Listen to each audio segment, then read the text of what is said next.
He always asks me for my opinion before we do everything, and he asked me if we think we could make it through 6 games in 4 days, and I told him, I mean, it's just like AAU season, but a little more intense and a little more demanding. Like, you have to play every play like it's your last when we play these teams. Like last night, we were in a battle the whole game, and I think today we came in the game kind of underestimating Briar because we were so mad from last night. We thought we were gonna take all our anger out on Briar Woods, but they came out with a great game plan to keep us under control, and they fought with us the whole game. But 6 games in 4 days, we'll take it how we can get it right now. What's the key to getting through that stretch? I mean, you guys had tired legs out there today. I'm sure you had them last night too. Today, all of our legs. Our defense today wasn't what we have been playing like that. We had Steven Shepard, best defender I think, and maybe Virginia. His legs just weren't there. He just had to sit out for a little while. But I mean, we tried to. I mean, we've been together for the last 4 days. We've been eating together, eating good, resting. So that's all we're trying to do. Coach Hall been trying to take it out in the games, get as rest when he can. But today, last night, he really couldn't. Is it true that you guys had to dip out of this gym early yesterday to get to the second game? What happened? We were up a good amount that we thought that our younger players could handle the rest of the game. So we had a game at Lake Braddock, so we thought it was going to be traffic on 50, so we left with about 4 minutes left in the fourth quarter. So how many of you guys went? 6. And 6 of you got there.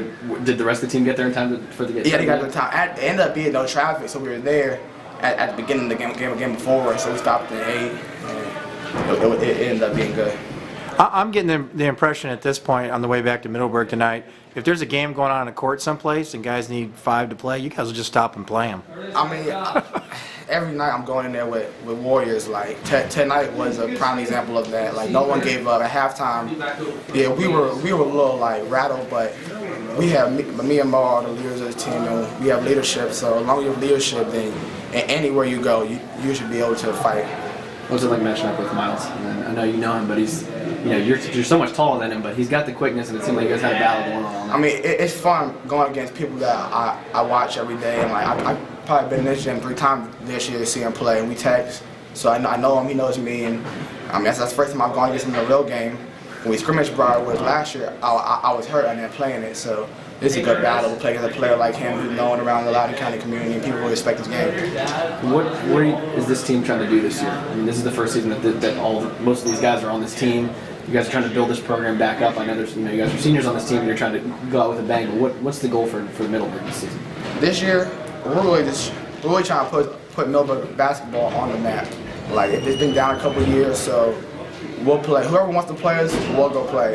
If someone calls us, and we picked up games this Christmas term. We picked up games whenever Coach Hall wants to play whoever, so we can show that we are good. We're not just little soft guys from Middleburg out in the middle of nowhere, and that we're trying to we plan on winning the state. That's our goal, and we can do that at the same time put us on the map. Then that's what we're trying to do.